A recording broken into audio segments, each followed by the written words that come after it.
With breaking news right now in what the FBI is calling a terrorist bombing at a Palm Springs fertility clinic. We now have the suspect's ID, so we're going to send it out to KCAL News reporter Elise Martinez live outside the Palm Springs Hospital where some of the patients were taken. Elise, can you tell us more? Hi, we had to move locations. We are on the other side of the crime scene, but we do have new information for you this morning. According to two law enforcement sources familiar with the investigation, we have identified the suspect as 25-year-old Guy Edward Bartkus. He's a resident of 29 Palms. It's home to a large Marine base about an hour's drive from Palm Springs. We've also learned that the suspect stated in writings or recordings that he was against bringing people into the world against their will.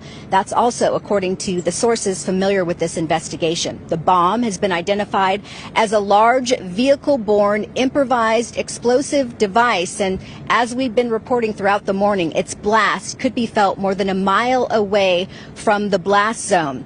Investigators have also searched the suspect's residence, those sources telling us as well. And the bomb targeting the American Reproductive Center here in Palm Springs, the director of the lab says it's an IVF lab that helps with fertility treatments. He says buildings were damaged, but staff and embryos survived the blast. But again, the suspect has been identified as 25-year-old Guy Edward Bartkus. He's a resident of 29 Palms. And again, that's about an hour's drive from this crime scene. Again, there is a press conference set for 10 a.m. We're expected to learn more about this person now and possibly a motive for this crime as well. But again, more details coming out in this investigation. For now, we're live in Palm Springs. Elise Martinez, KK. Yeah, man, this is some shocking news here that happened in the city of Palm Springs. So go ahead, Ronnie, man. What you think about the shocking news? The problem was what Bartkus did, he became a martyr. So now you're going to have other people that's going to try to do the same thing that he done. They're going to be like, wait a minute. He probably make a good point here because they say one of the things he was standing for is that it's pretty much to stop kids from coming here without their consent, from them dealing with suffering and all these other things like a lot of kids face. So just imagine if he's able to do that, doesn't matter other cities in the United States.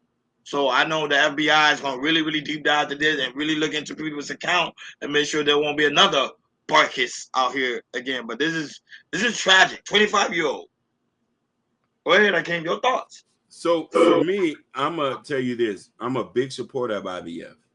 I have somebody personal who did that. Mm-hmm. They have beautiful babies. People need to get educated on it.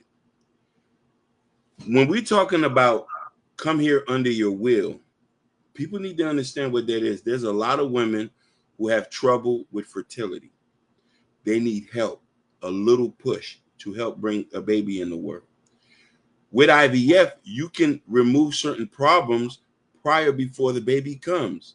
Down syndrome, sickness, they can identify certain genetic traits. So you're telling me somebody who wants to be a mother or father physically put their body in jeopardy. You saying that it's out of their will when it's their embryos and that sperm? I do not feel sorry for this guy. I feel sorry for the 4 people who've been hurt. I thank God that the embryos were saved. I thank God that Trump is a big supporter of IVF. And that's one of the main reasons we support him. He signed an IVF bill, and under his leadership, he's going to make IVF more inexpensive to help more mothers become mothers. If he's supporting this movement of bringing more babies in, our birth rates are down. Our birth rates are down. We need more people, and a lot of our Black women suffer from fertility issues, and I wholeheartedly want more Black women to have more kids.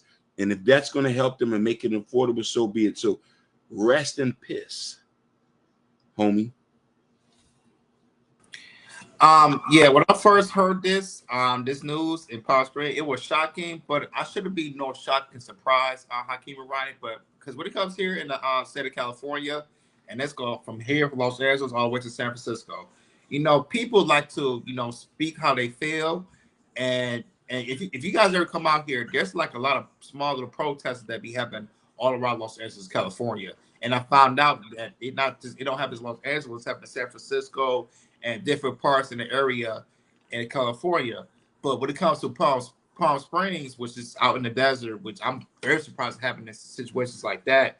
I'm not surprised that, some situations like, I'm not saying I'm not surprised, but I'm surprised about the bombing, but I'm more surprised that, people that go out there, protest and everything, it happens in the desert and everything. Because you go out in the desert, you're out of the city, you in a oasis, which Palm Springs is very nice city. If you guys ever come to California, you got to go to Palm Springs. I'm surprised that, a big situation when a bomb exploded in Palm Springs and everything. So it just tells me, there's a lot of things happening in the state of California that you guys don't see that goes out into national news. But when it comes to local news, there's a lot of stuff be going on. I agree. That a lot of that, that's the problem. That I'm not surprised that it makes it to national news. So when I hear stuff like this, it happened to California, but not this extreme. But it just tells me in the state of California, a lot of people do a lot of things, and they will take it to an extreme of, trying to take each other's out and everything. But yeah, man, that man, what he did right there was just, terrible and very disastrous. Like, share, and subscribe, guys. Don't forget to hit that